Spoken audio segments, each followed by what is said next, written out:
As you maybe might have studied in the abstract and outline of my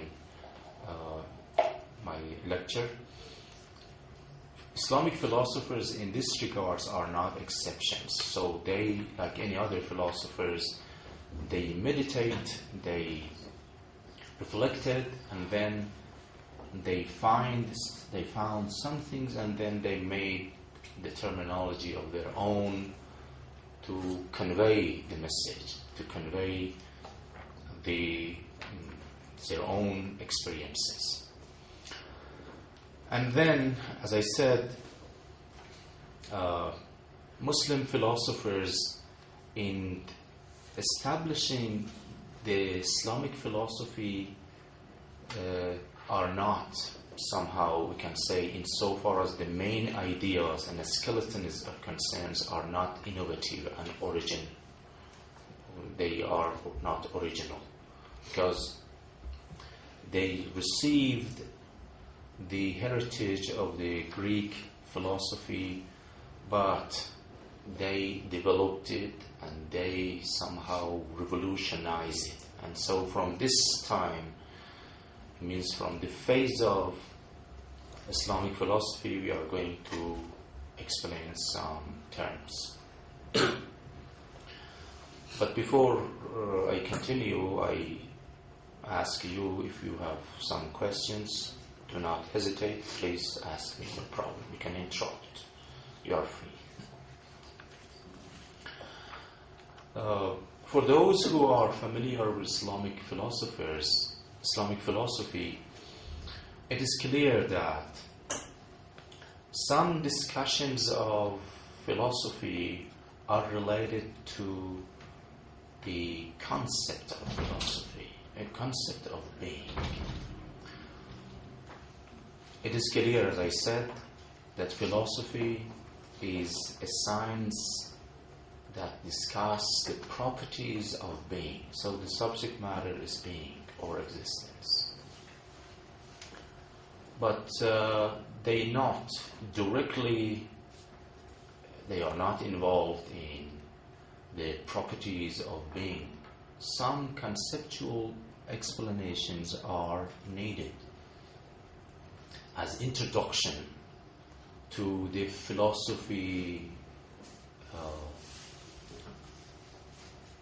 as philosophy in the exact term. At the beginning, so they try to, for example, define being. These conceptual analysis and these conceptual explanations are very necessary, particularly for those who are familiar with the modern and contemporary philosophies. You know, according to some philosophers, like, for example, early Wittgenstein, and Russell, analytic philosophers, they reject the traditional metaphysics and first philosophy, on the ground that existence is not real. So existence is only makes sense as a copula, as just a relational concept that can, as a linking verb, for example. So exist, you can say a bottle is on the table, a glass is on the table, water is in the glass, but we don't have any concrete, we don't have any exact reality under the name of existence. So the whole project of first philosophy and metaphysics that have been the domain of philosophizing by the traditional philosophers is rejected. So these, I think, conceptual explanations that Muslim philosophers are involved are very important at the beginning. So first, they start by the definition of existence. So the term the first and foremost, maybe, the first and foremost term in Islamic philosophy is being, or existence, or in Arabic, wujud. Then they try to define it. And they claim and they maintain that the existence is self-evident. So as I said here, as the introduction to philosophy, some conceptual explanations are discussed, are dealt with as the introduction. And these conceptual explanations, first was the definition of being, and then the self-evidence of being that cannot be defined, but some verbal explanations can be given. And then they talk about the distinction between existence and being, and they say, the distinction between existence and essence and the quiddity. Just as I said, we want to just review the discussions in Islamic philosophy. Then they start from concept of being. Then they said being is a universal term or universal concept that again is predicated of everything, not equivocally but univocally, means with the same meaning. So they say man exists, sky exists, bottle exists, paper exists, and so on. So existence is a universal concept that is predicated of everything in the same way, with the same meaning. And then they maintain that this meaning is clear and cannot be defined as other terms and concepts that can be defined. And then the third conceptual questions or discussion is the additionality or distinction between the concept of being and then the concept of quiddity or essence. So far, their discussions, their treatments are related to the concept of being. Still, yet, they are not discussed about the reality of being, about the extramental being. They are just analyzing the concept of being. But then, little by little, they start to qualify or to describe, to explain the properties of being.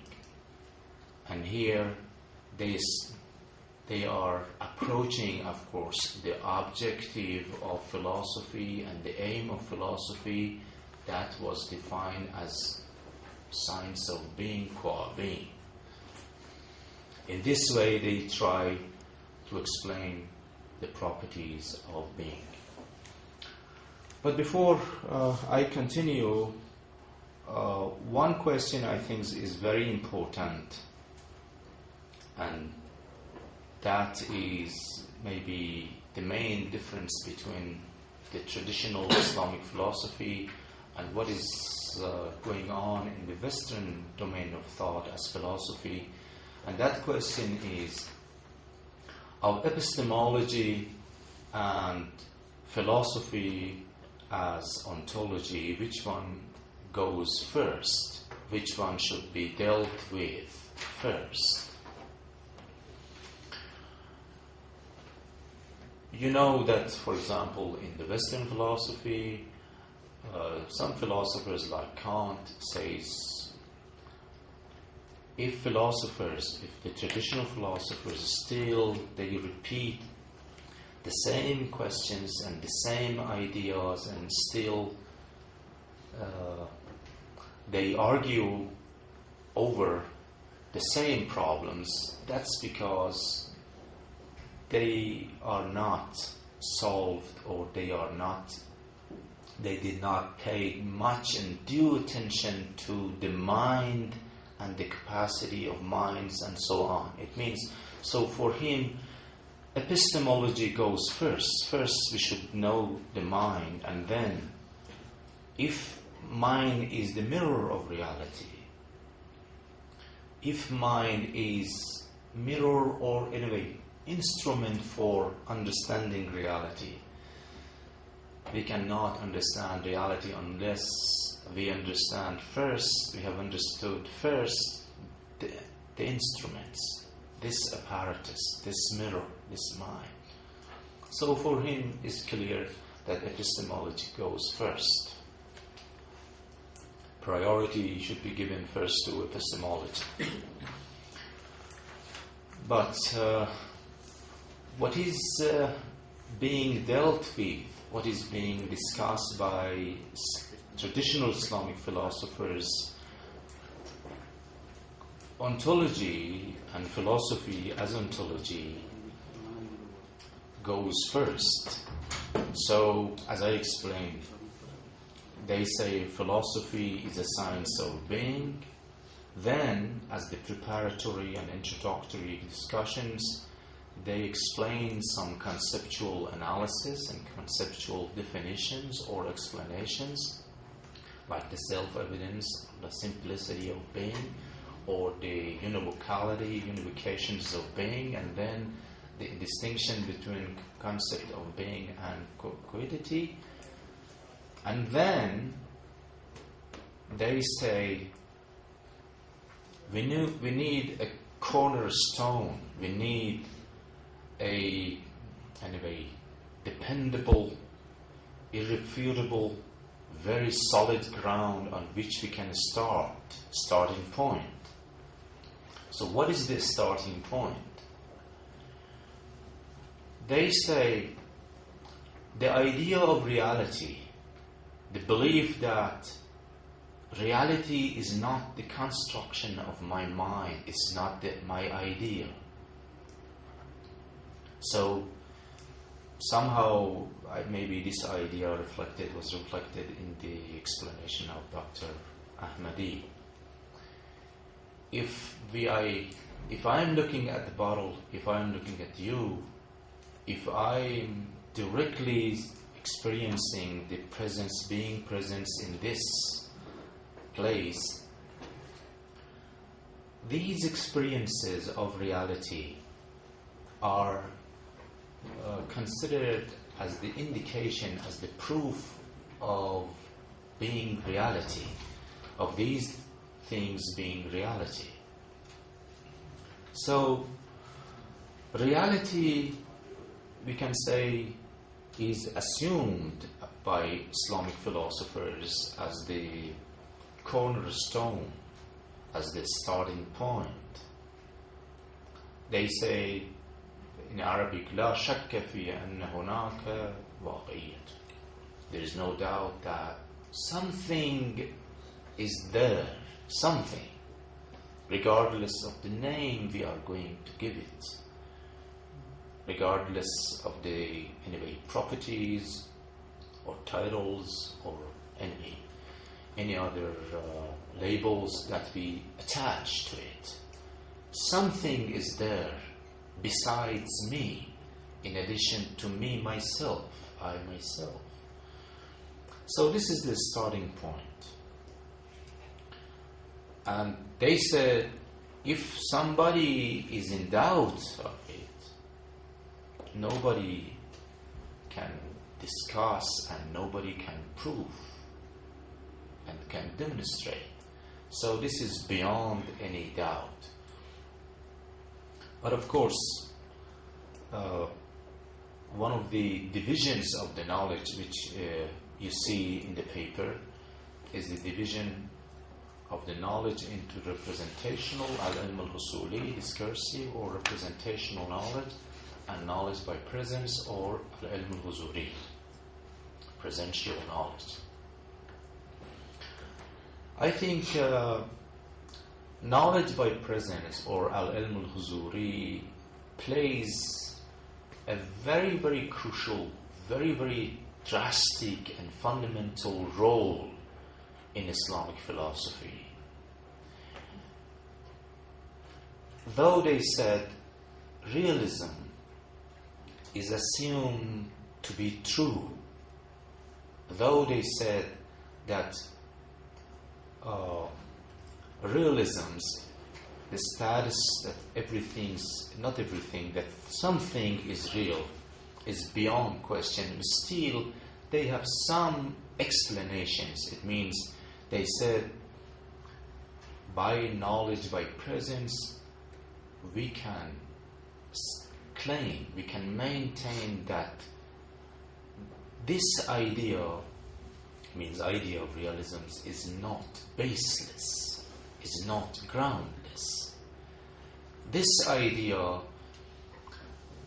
is deeply rooted in our direct, intuitive, presential confrontation and encounter with reality. It means I cannot doubt about myself. So again, if I'm thirsty and then I take a glass of water and then drink, so then I quench my thirst. This again, this is a direct experience. In this way, I can expand, enlarge the cycle of reality, and not like those skeptics, the ancient skeptics, that they say man is the standard of truth and nothing else is valid or is certain. No, I say I myself is a matter of certainty, and if I can quench my thirst by water, so imaginal water cannot quench my thirst, so this again is real. Maybe in this way we can support the idea of Dr. Ahmadi, the previous lecturer. I do not say, of course, that this is the direct. This is not direct, because in my dream also, sometimes I drink water. No, this is not direct. But when I drink it and I quench my thirst, if still after